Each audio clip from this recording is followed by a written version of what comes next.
Assalamualaikum warahmatullahi wabarakatuh.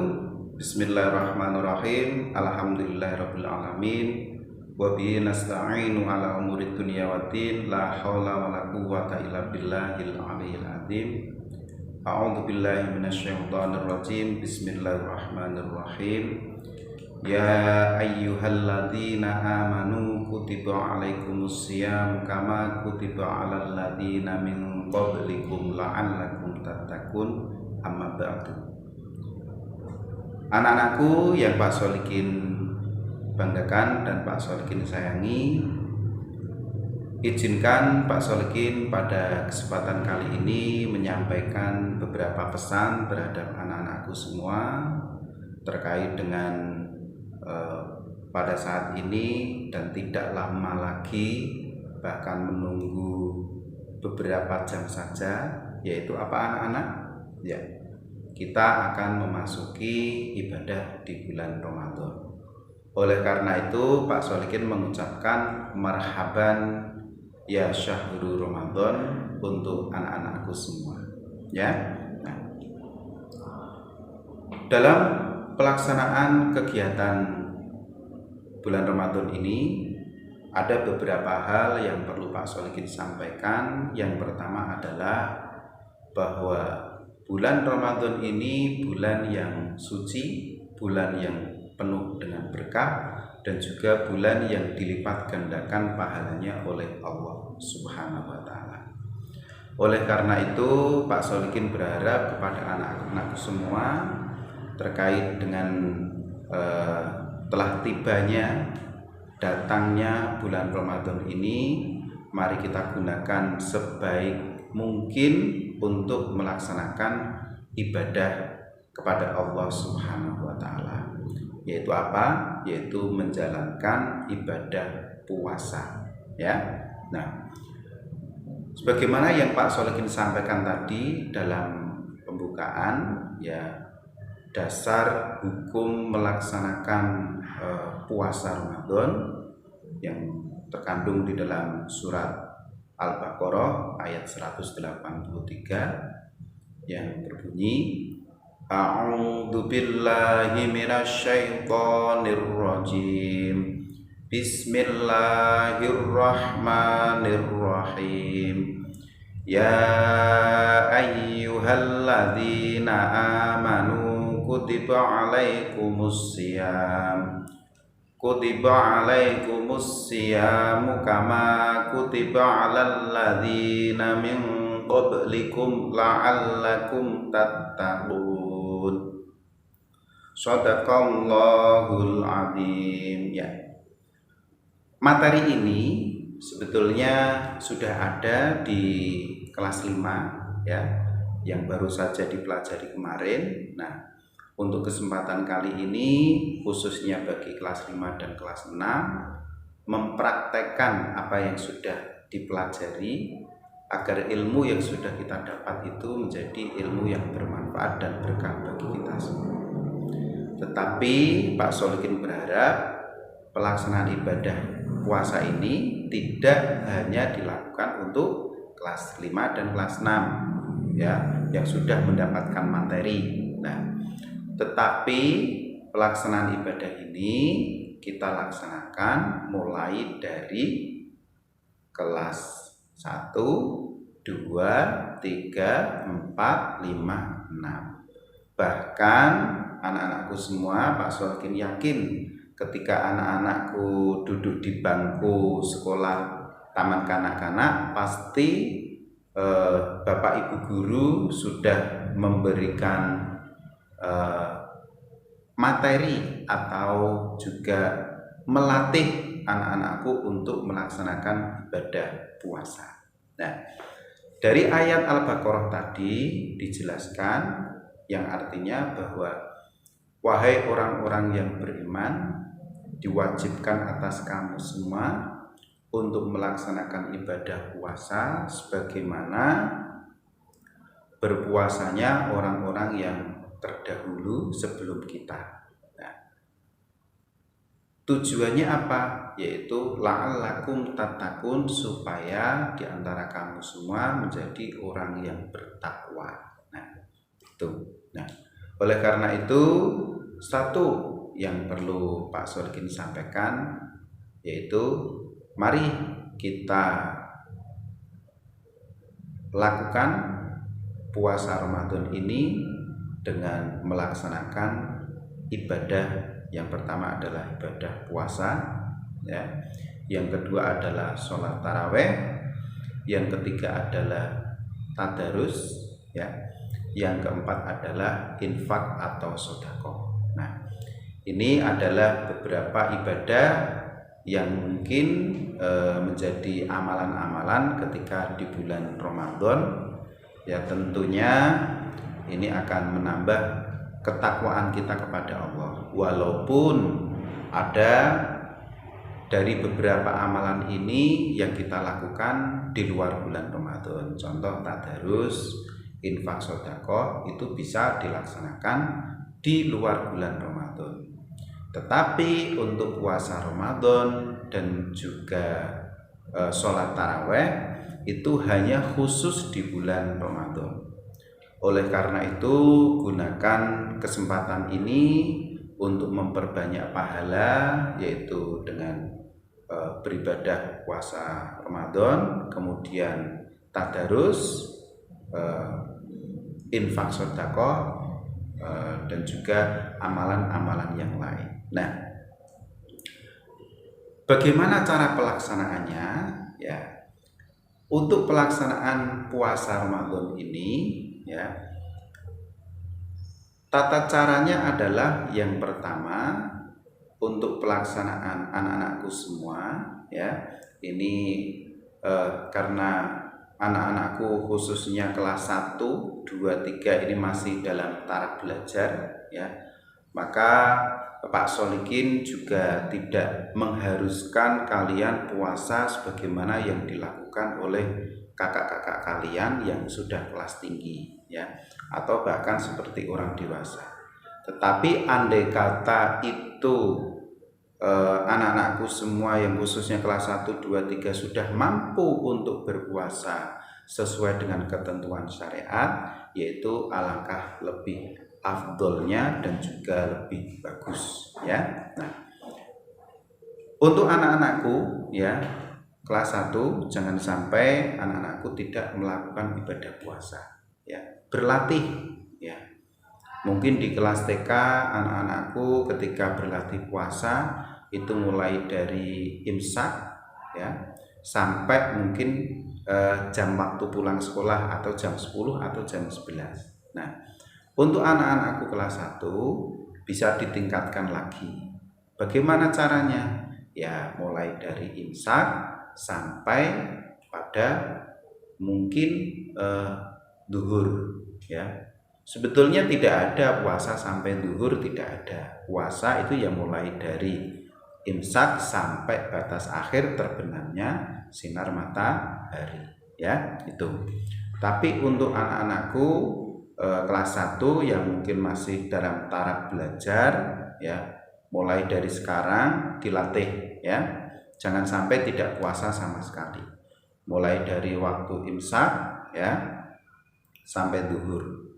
Lah kemudian bagaimana setelah duhur? Apakah boleh makan secara sembarangan? Nah, diusahakan setelah duhur anak-anakku tetap berusaha untuk menahan, ya, menahan makan secara umum. Dalam arti andai kata anakku makan, ya mungkin posisi ada di rumah, ya, tidak di luar, ya, itu. Nah, andai kata masih bisa melanjutkan puasa, silahkan saja lanjutkan puasanya sampai pada maghrib, ya, untuk berlatih, ya. Nah, itu untuk kelas 1. Nah, untuk kelas 2 bagaimana? Nah, untuk kelas 2 di tahun lalu Pak Solikin sudah memberikan informasi yang sama dengan sekarang, ya. Mungkin ditingkatkan lagi, ya, dari imsak sampai pada waktu asar. Nah, jadi ada peningkatan, ya, ada peningkatannya. Kalau kelas 1 sampai zuhur, kelas 2 sampai asar. Nah, itu. Lah bagaimana setelah itu? Boleh dilanjutkan puasa? Boleh, tidak apa-apa, lanjutkan, ya, itu. Nah, itu untuk kelas 2. Dan bagaimana kelas 3-nya? Nah, untuk kelas 3 pelaksananya diusahakan ditingkatkan lagi ya. Nah, ditingkatkan sampai apa? Sampai pada terbenamnya matahari atau waktu sholat maghrib ya. Nah, itu agar apa? Agar setiap tahun ada peningkatannya ya. Nah, terus untuk kelas 4, 5, 6 bagaimana? Apakah puasanya sampai sholat isya, sampai sholat subuh? Tidak ya. Batasan untuk pelaksanaan ibadah puasa secara syariat ketentuan Islam adalah sampai terbenamnya matahari. Jadi mulai dari terbitnya fajar waktu imsak itu sampai terbenamnya matahari, sampai itu.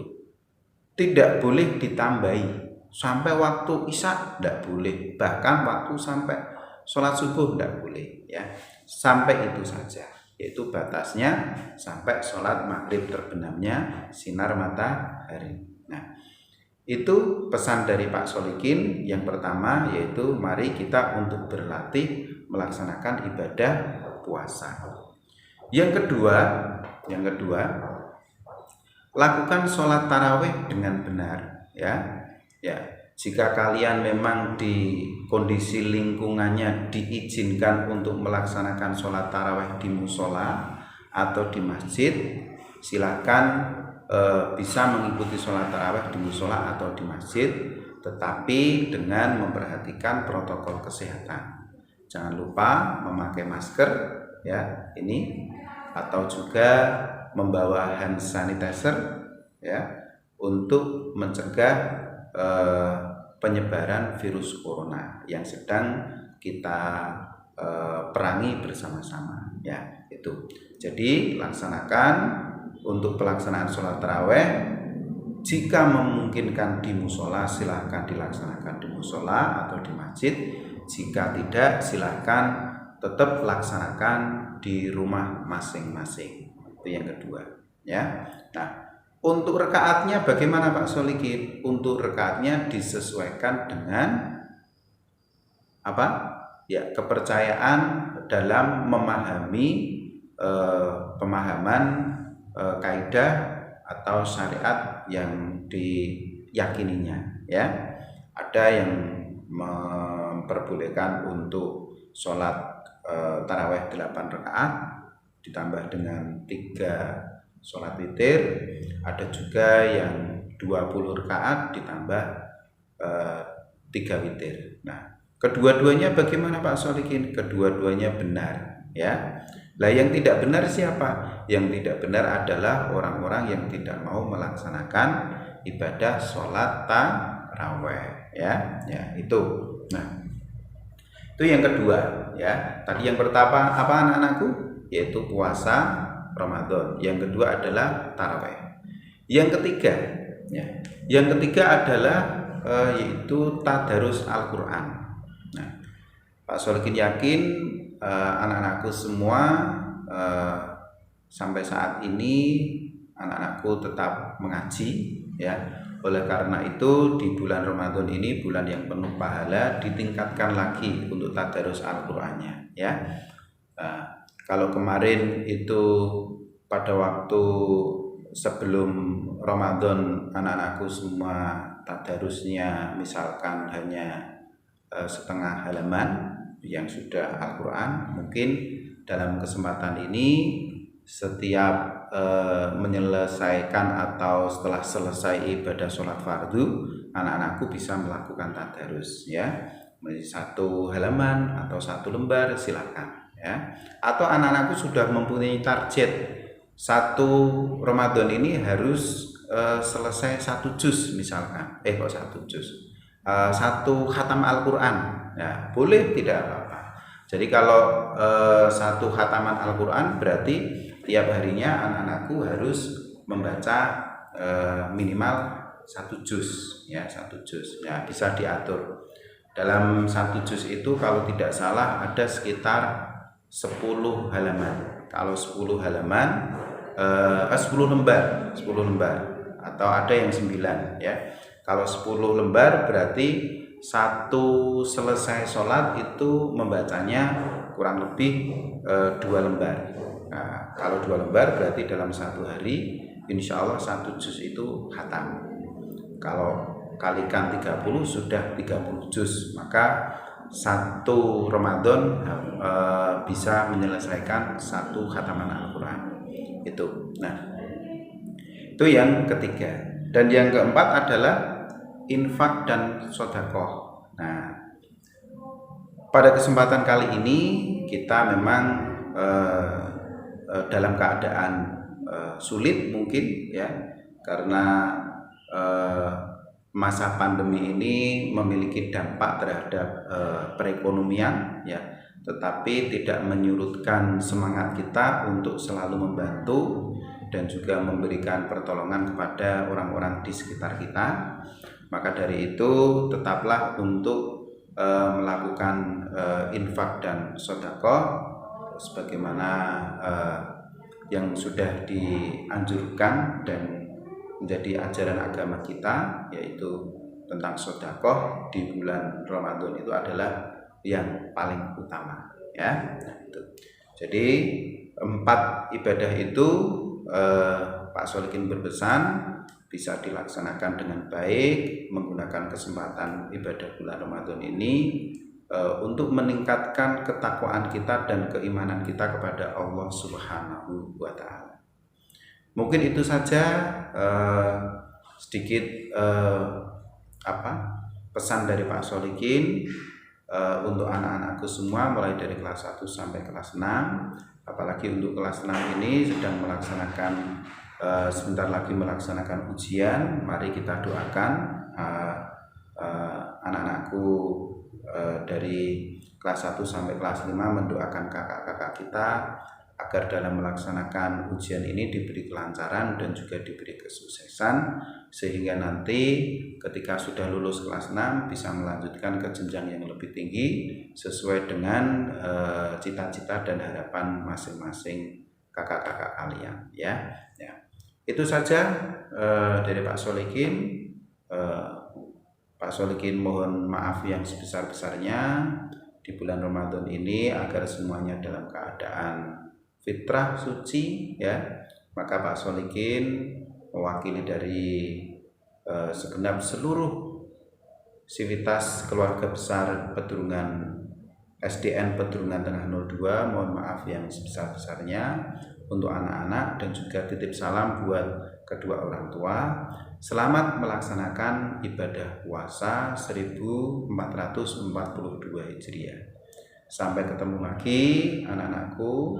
Ya, cukup sekian dari Pak Solikin. Wassalamualaikum warahmatullahi wabarakatuh. Salam sehat, selalu jaga kesehatan untuk anak-anak semua. Wassalamualaikum warahmatullahi wabarakatuh.